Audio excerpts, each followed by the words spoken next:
Ayan mga karaos, good morning. Nandito tayo sa tapat po ng Vista Mall Junk Shop dito sa May Harurot. Ayan, magbebenta po tayo ng mga kalakal sa mga project natin sa Lumina. Ayan, ayan na po yung mga nano natin, naipon. Bali, for the boys po to. Kapag naipon po natin to hanggang December, lahat po makikinabang. Ayan, ngayon nga po pala yung araw ng Martes, March 11. So asikasuhin ko po muna to kasi yung bodega namin sa malapit sa bahay masyado na po masikip na dahil sa mga kalakal. Actually meron pa nga po tayong ipo-pull out doon. Kaya unahin po muna natin to. 1,260 pesos din tayo rin. So tsaga-tsaga lang, makakaipon din tayo, no? Galing sa kalakal. Tara! Mga karaos, good morning! Good morning po! Kamusta po tayo lahat? Ito, welcome back po muli dito sa aming channel. Ayan, bali araw nga po pala ng Martes ngayon. Yung kanina galing tayo sa junk shop. Ito, after natin magaling sa junk shop, papunta tayo ng Anyana. Bibiling ko muna or ipa-priority ko yung kulang na wall-fluted panel na 5-in-1 na binili po natin dito sa may UTAP, sa may General Trias Opia. Yan, nandito po tayo sa shortcut way sa Nahara. Yan, gamit tong si Kolong-Kolong na project natin dito sa Atina. So pinapagawa na po natin yung roofing process doon. Tapos baka meron tayong inaasahan na delivery ngayon galing sa Tiger Shield. Kung maaalala nyo, nagkakaroon kami dati ng project sa Phase 5 tsaka dito sa Phase 6. Ang kadalasan na ginagamit po namin bubong is yung tinatawag na PVC roofing. So yan lang po kasi yung ina-allow dito sa Lumina. Lalo na ngayon na tinaasan po nila yung value ng construction ban. Kaya kailangan natin sundin talaga lahat ng instruction sa pagbibuild or pag-house renovation dito sa mga nagiging project natin, upang mabawi po nila client. Kaya upang mabawi po nila client yung ating construction ban. So mga karaos, samahan niyo po muli kami ngayong araw na to. Enjoy watching po. Tara, let's go. Woo! Galing muna tayo rito sa admin office. Yan, para makasigurado bago tayo bumili ng wall-fluted panel na kulang doon sa Anyana. Yan, kumuha muna tayo ng gate pass. So 5 pirasong 5-in-1. Yan, didiretso na tayo rito sa may UTAP. Dito na tayo sa UTAP. Sa ano nga po pala to, San Juan dos General Trias. Yan, ito yung ginamit natin sa project natin. Yan, JD11 5-in-1. Ito po yan. Ayan, okay na tayo rito. Medyo nagtagal lang tayo. Naabot din tayo ng isang oras. Uulitin ko lang itong WPC JD10 pala. JD10 5-in-1. Ayan, baka may mga nanonood at nagustuhan nila to magkamali. So JD10 5-in-1. Ayan. Tara, sa Anyana tayo. Dito na po tayo sa Anyana project. Ayan, good morning nga po pala kila sir and ma'am. Ayan, kinabitan nga po pala natin yung mga ilaw kahapon. So testing muna to, papatayin din po natin mamaya kung sakaling mapupundi para mapalitan po natin kagad. Ito yung mga nagawa rito kahapon. Louie, good morning Louie. Master Jojo, good morning. Good morning. Ayan, kinabitan nga po pala nila yung ating narito, rain shoot. Yan, rain shoot. Tapos ito nga yung ating 5-in-1 na JD10. Yan, 5-in-1 na wall-fluted panel. So kulang pa yan dito. At saka dito banda, yan lalagyan din natin.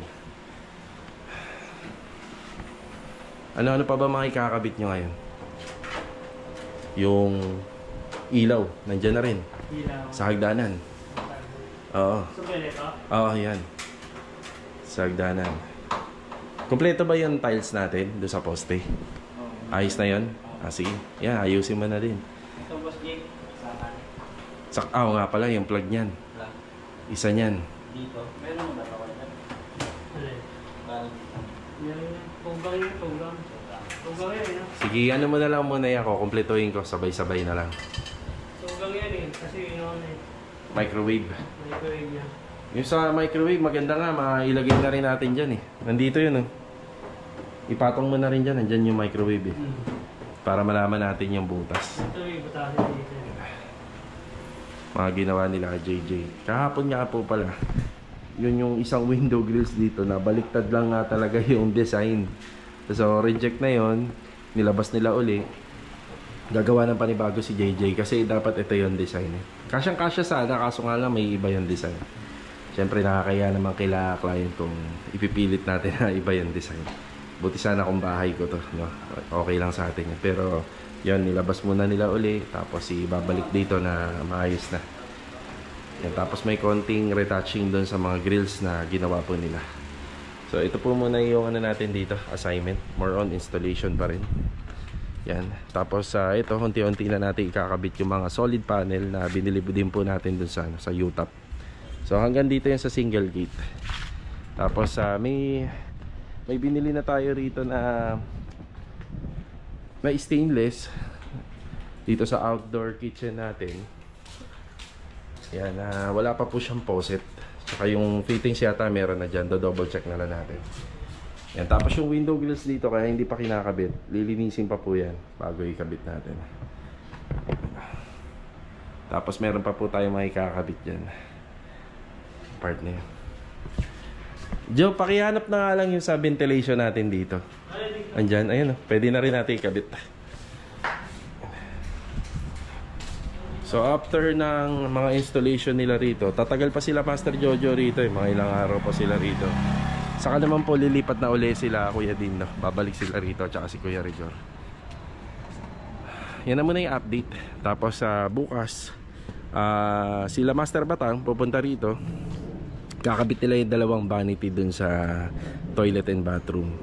So yung ano natin, hanging cabinet for vanity. Tapos papakabit na rin natin kila Louie yung mga basin lavatory. Then kukumpletuhin natin yung ano rito, yung mga kailangan bilhin pa. Yan, mga towel holder. Yan, wala pa po tayo nun. So bibili pa tayo. Tsaka meron yata tayong delivery rito bukas. Yan, kukumpletuhin na rin natin. Yan, delivery bukas, sabay-sabay na yata. March 12 bukas. Yan, nabanggit ko. Sabay-sabay na. Check natin kung ano-ano yung mga darating. Dito na tayo sa bodega. Yan, dumating na nga po pala yung Aqua Gloss It na order natin galing po sa may Tansa. Sa paint center ni Ma'am Poby dito sa Tansa. Ang presyo nito mga nasa 1,000 or kulang-kulang. Siyempre may delivery fee pa sa Lalamove. Yung resibo na kay Mrs. Eta. So dadalhin na natin to kay Kuya Dinto. Ito na yung hinihintay niya dito sa project natin sa phase 3. Tapos bumili na rin tayo ng bagong 9 branches na panel breaker na dadalhin natin kay Kuya Boy. Yan, lagi tayo may dalang tubig. Tara! Andito na nga po pala tayo sa phase 6. Ito, good morning kay client owner. Pagpapatuloy natin yung trabaho dito, day 17. Ayan. Adonis, good morning. Good morning. Log, good morning, Log. Good morning. Ayan, bali, pinafabricate po nila yung ating fence gate tsaka yung folded gate natin dito. So, ito na nga po pala yung ating roofing trusses using tubular 2x3, 2x2. Tapos, meron pa po yung pinaka-senepa rito. Gamit po itong 2x6 na tubular. Tapos, angle bar, square bar para naman sa ating floor drainage. Ayan. Kuya Doming, good morning po. Ayan, inaayos na ni Kuya Doming yung mga poste. Ayos na. Ayan yung trusses. Bali, ang ano nito, ang schedule ng PVC roofing, hindi pala po darating ngayong araw, nabanggit ko ngayon. Bali, bukas po. Manggagaling po yun sa... Saan ba yun? Sa Valenzuela. Layo pa ng pinanggalingan. Ayan, sa Tiger Shield. Tapos ito na yung ating folded gate. So, tubular pinaka-framing. Yan, kamustahin naman natin yung installation ng tiles dito sa second floor. Kuya Richard, good morning po. Good morning. Yeah, good morning Kuya Sandy. Good morning, boss. Good morning. Yan na. Tiles. Tiles gamit tong 60x60. Ito yung pinaka installation. Dito yung pinaka bago, no? Yung babago to. Bagong tiles. Dami yung ating level bar. Yan.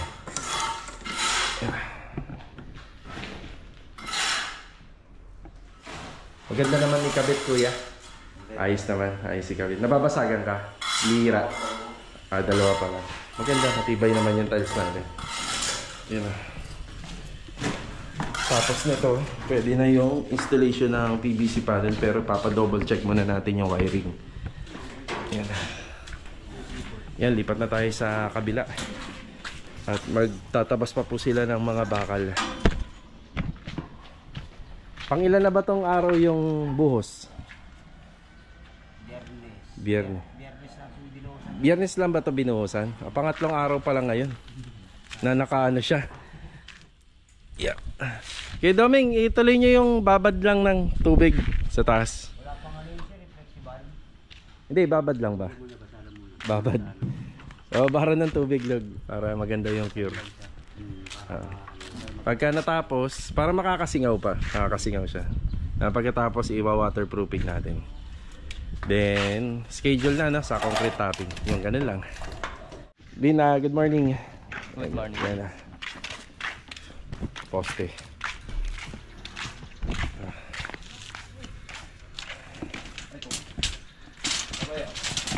Ay, si Rusty. Good morning, Rusty. Kuya Boy, dala ko yung panel breaker. Good morning po, Kuya Boy. Good morning, boss. Dito yung update. Yan, binubuo na po nila yung rebars, yung poste. Yan, nakapaglaglag na nga po pala sila na nasa gravel bedding dito. Ayun, tsaka nakapaglaglag na rin po ng parilya. Yan. Ayun, tutuloy na lang po yung mga ano rito, sinsilin. Tapos sa taas, meron na lang isang hindi pa naikakabit na hardflex. Yan. So ito nga po pala, yung hardflex na yan yung galing po sa dinismantle namin na kwarto. Yan, napakinabangan pa naman po. Yan. Tapos magpapa-ceiling framing na rin tayo dito. Pag natapos yung ceiling framing, standby muna para sa electrical.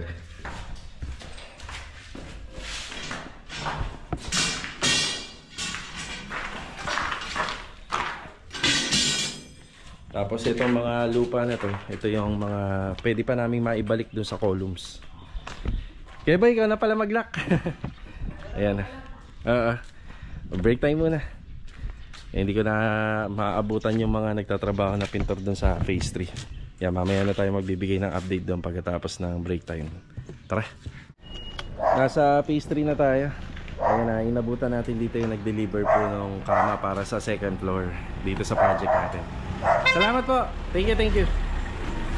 Ayan, itong Aqua Gloss It water-based quick dry enamel ay gagamitin po rito sa mga gate. Ayan, tsaka dito. Ayan na, naka-epoxy primer na. Ang kulang na lang po natin yung color white na Aqua Gloss It na gagamitin po rito. So, combination ng black and white po kasi ito. Ayan, dumating na po yung kama ni client na gagamitin po sa taas. Kaso nga lang, dito na muna siya, i-reschedule po namin yung installation niya, bali yung pag-assemble niya kasi medyo ano pa, marami pang tatapusin sa taas. Ito na nga po pala yung update dito. Kaya hindi na natin inabutan yung tropa. Ipapatanggal ko na to. Ito para maumpisa na rin po mamasilyahan at mapasukatan. Ito, ongoing na yung paggawa po ng ating aluminum kitchen cabinet. Yan, maganda rin po yung setup nito, abangan po natin. Masilyado na yung bahay. Iuhuli na po namin to sa tiling sa taas. Yan. Kaya hindi muna natin assemble dito, gawa nga po nun dami pang gagawin dito. Yan. Pero malapit-lapit na po to. Yung hamba, pinturado na yung hamba, ang ganda na ng pintuan. Yan, ganda na rin. Sumabay sa kulay nung binili ni ma'am. Ang galing. Tapos ito, pwedeng hawakan to. Ayan, pwede. Wow! The best. Ganda. Tapos ito, palalagyan pa po natin ng screen door to. Yun na yung magiging protection niya rito. Yan. Unti na lang naman din yung mga tatapusin dito. So, sa laki ng kama na yun, hindi yung magkakasya sa hagdanan. Kahit dito sa may baba, sa main door. Dito na po idadaan nyo ng tropa. Tulong-tulong po kami na ilalagay po namin dito. Tsaka kagandahan, meron tayong access dito. May pintuan tayo rito. Dito natin yan mailalagay. Yan. Kornisa na lang naman to, tapos onting linis. Tapos kapag nalinisan na, pwede na po natin ipalagay yung kama rito. Nalinisan na yung flooring, na-apply na ng tile ground. So, hindi mo na natin yun pinapa-assemble, gawa nga ng gumagamit pa tayo ng spray. Ayos. Okay na tayo rito. Tara. Break time muna. Break time. Ayan, let's go. Ito after break time. Ayan, bumili kagad tayo ng Davies Aqua Gloss It na puti naman. Yan ang presyo niya ni sa dito, isa 995. So tama lang, halos kapareha lang sa kabila. Ayan, bali shoutout po kay Winifredo Alega Jr. Tsaka sa misis niya na si Ma'am Relinda Alega. Yan, manager po sa Mercury. Yan, God bless and always ingat palagi. Kanina nung nasa UTAP po ko doon sa may Gentry, ayan, nandun po sila Sir Ben and Ma'am Lerma. Ayan, shoutout po sa inyo. Yan, nakakwentuhan ko po siya doon. Papagawa po yata sila ng bahay doon sa may Molino. Yan, shoutout ulit kay Ma'am Lerma at kay Sir Ben. So ito, hatid na natin sa phase 3. Balik tayo rito sa phase 3. Kanina nagdala tayo ng Aqua Gloss It na black. Ngayon naman is white. Yan, para makompleto po natin yung pinaka-design ng pintura nitong ating fence and gate. Si Kuya Dindo maagang bumabalik po to sa site palagi. At ito, sinisimulan niya na po yung pagpipintura uli rito. Kuya, nakita mo yung pinturan dinala ko kanina? Ito. Aha! Ayan. Mag-partner na to, Kuya. Tig isang galon. Yeah, unahin mo na yan sa taas para sa Sunday maipasok na po to. Ayan. Puti itim. Yan, naturo ko naman na sa inyo. Ang kagandahan niyan, Kuya, sa mga mabibilis na trabaho talaga yan. Kasi madali siyang matuyo. Madaling matuyo. Wala pang amoy na. Ito, bali ano lang sir. Awebes ko natin tirahin yan. Ito, patanggal na natin mamaya. Para maayos na rin. Para mapalagyan na rin natin ng ano. May papapuntahin na akong tao para tanggalin to. Yung bintana. Kailangan ko ng grinder dito sir. Para hasain. Sige, magdadala ako. Meron ako extra grinder Wala doon. pala tayo sir. Tirang ano dito. Epoxy primer kahit konti lang. Wala na Wala din. na ba? Kahit konti. Naghanap ako kanina eh. Ito yung nalagyan. Wala na. Tuyo na. Ay, tuyo na pala yun. Ito tuyo na. Oo, yung sa... Pero konti na lang naman yan. Hindi na ano.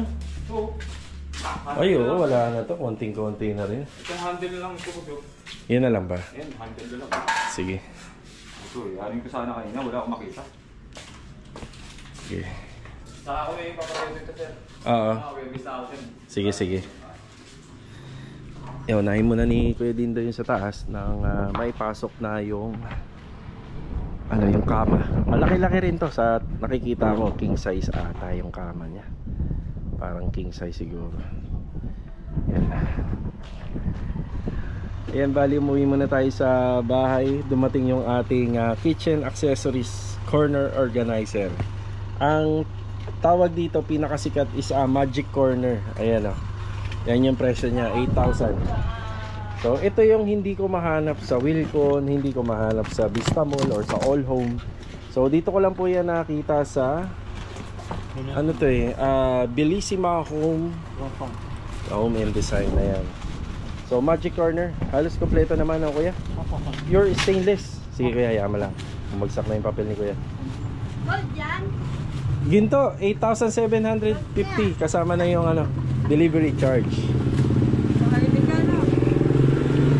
So ito, pwede na po natin i-turn over yung mga accessories regarding sa kitchen na pinagagawa po natin kila Master Batang at saka kila Master Ryan. So ito na lang po iniintay nila mamayang hapon na ibibigay ko na po ito sa kanila.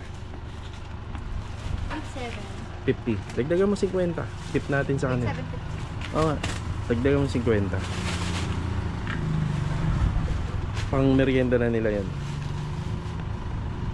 Binubuo ni Kuya oh. Ayan oh. Magic Corner. Oh. May magic pa talaga sa corner.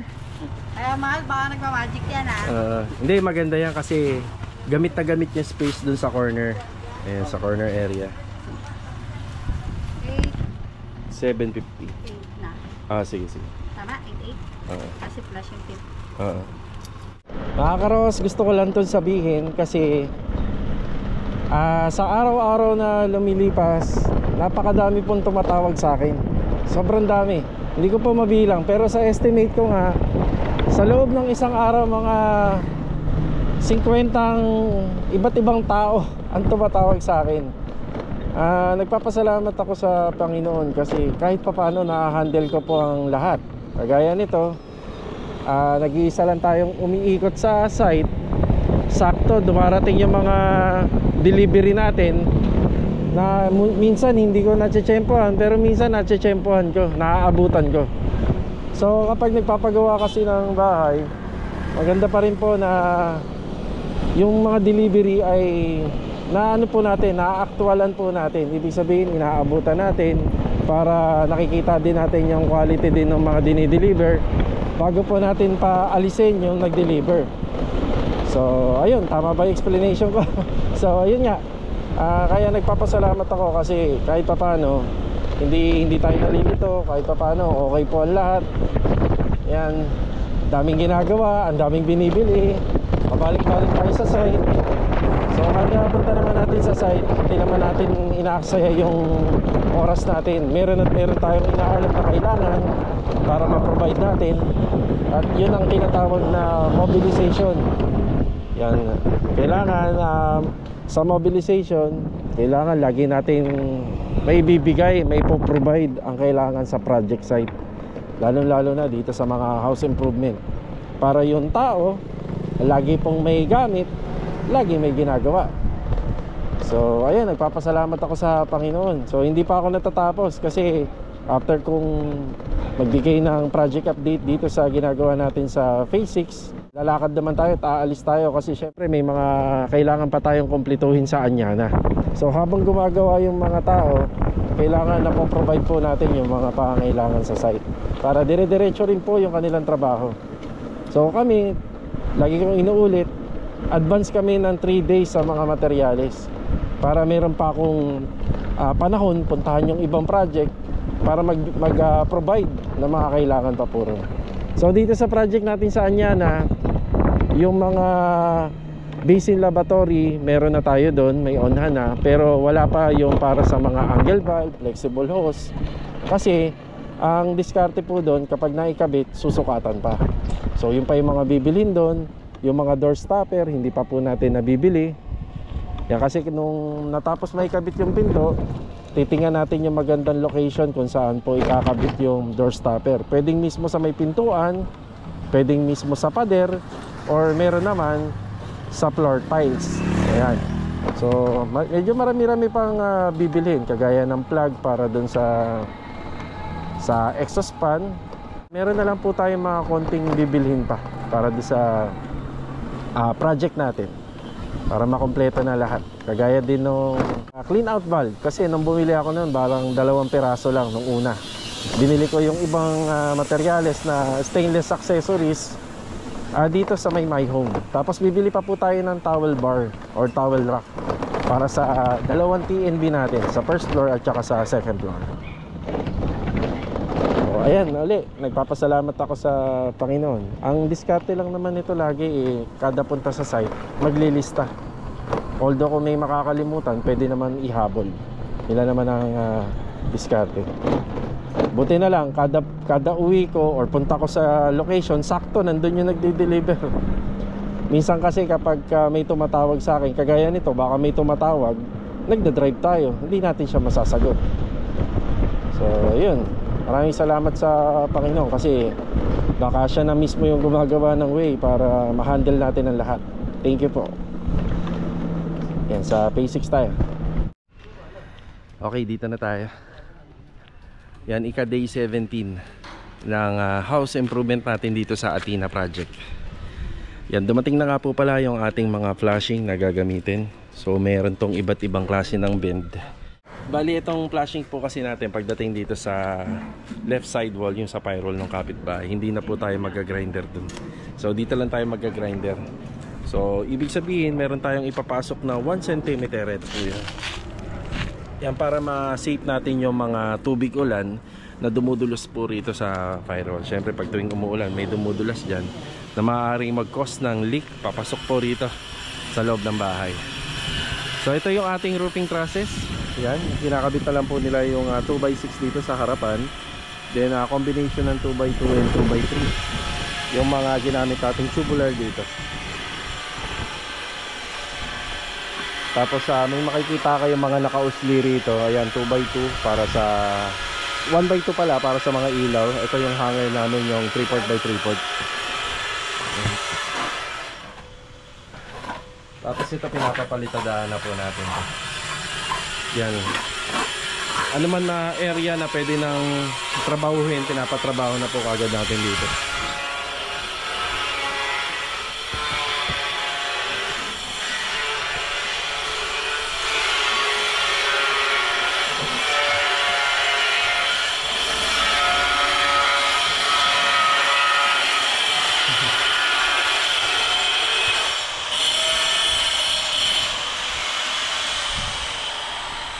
Yan, installation ng tiles. Ito na po yung covered ng ating floor area rito sa second floor. So, bukas, konti na lang yan. Ayan dito, madalas nagkakaroon kami ng problema. Kasi, syempre, meron na naunang parang pinaka-poste kasi ito ng handrail, yung gabay. So, para mapantay po natin, may mga diskarte kami dito na hindi na magsesero pa. Yan. Makukuha ba, kuya? Ito. So ito ang malaking tanong, paano ba ito ipapasok dito? Magaling ka na, Kuya Richard. Pag yan naipasok mo dito. So hindi, bali mayroong puputulin dahil ibabalik na lang namin. Or pwede naman dito putulin, babalik na lang namin din, ipapasok namin ito baba. So yan yung diskarte. Pala naka-ready na. Yan.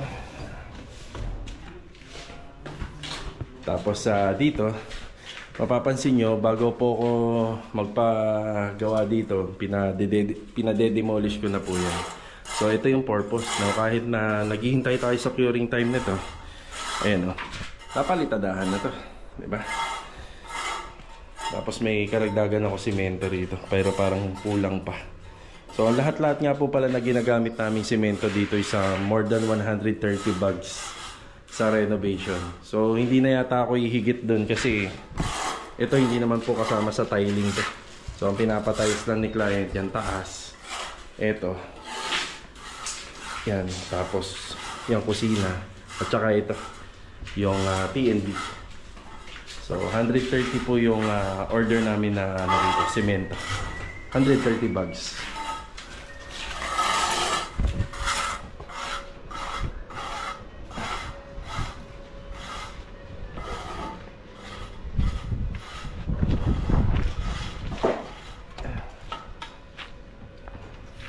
So ito lang muna yung update. So bukas papatrabaho na po natin yung epoxy primer, yung pagpa-primer po ng mga bakal. So pwede naman po kami ditong pumesto. Mahaba naman yung wire namin kasi tutok na tutok talaga yung araw dyan. So ngayon sakripisyo lang, pero pagdating dun sa gate, so pwede i-fabricate dito bandang hapon. So umaga papatrabaho na po natin yung mga pagpa-primer po ng mga bakal. Tapos ang kasunod na nun, ito, yung gutter.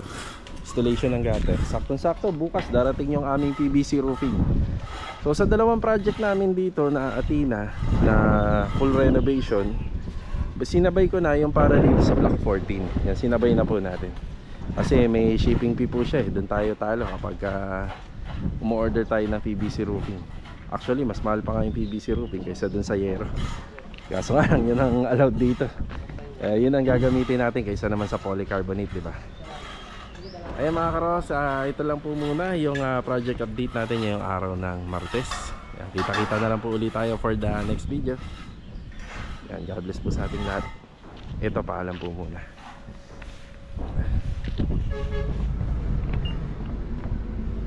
Nasa Inco tayo rito sa may Pansa. Naalala nyo ba nagpagawa ako rito ng dalawang ating demolition chipping gun. Ayan, okay na siya. So may magagamit na ulit tayo. Tapos galing tayo kanina dito sa My Home. Ayan, binili na natin yung iba pang kulang na accessories para sa project natin sa Anyana. Let's go! Tara! Dito ulit tayo sa Anyana Project. Ayun na yung mga 5-in-1 na nakakabit na. So para siyang hidden, na parang hidden yung datingan niya. Ayan na. Tapos ito yung mga binili natin kanina. So nag-prepare na tayo ng tiles para dun sa cabinet na gagawin nila Master Batang para sa TNB. Tapos ito yung plug para po dito sa range hood. Ayan, nakakabit na yung range hood. Tapos faucet. Ito yung ating 304 faucet. Tapos meron tayong dalawang set ng towel bar. Tapos yung kulang na floor drain. Tapos tig-tatlo. Ayan, tig-tatlo na flexible angle. Sama yung angle bulb.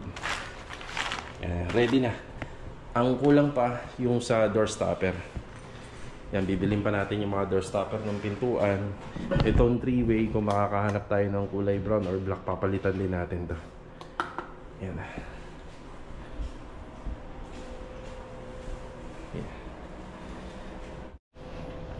Yan o.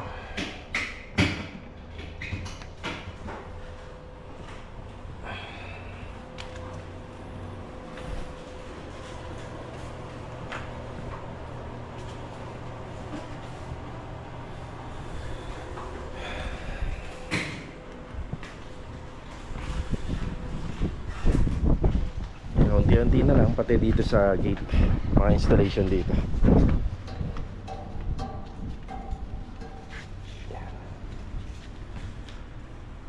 Malapit nang bumalik sila Kuya Dindo rito. After mga ilang araw na lang, babalik na uli sila rito para sa retouching. Tapos ipapaayos na natin yung sa CCTV. Doon nga po pala sa nagtatanong. So magpapa-install tayo ng CCTV dito.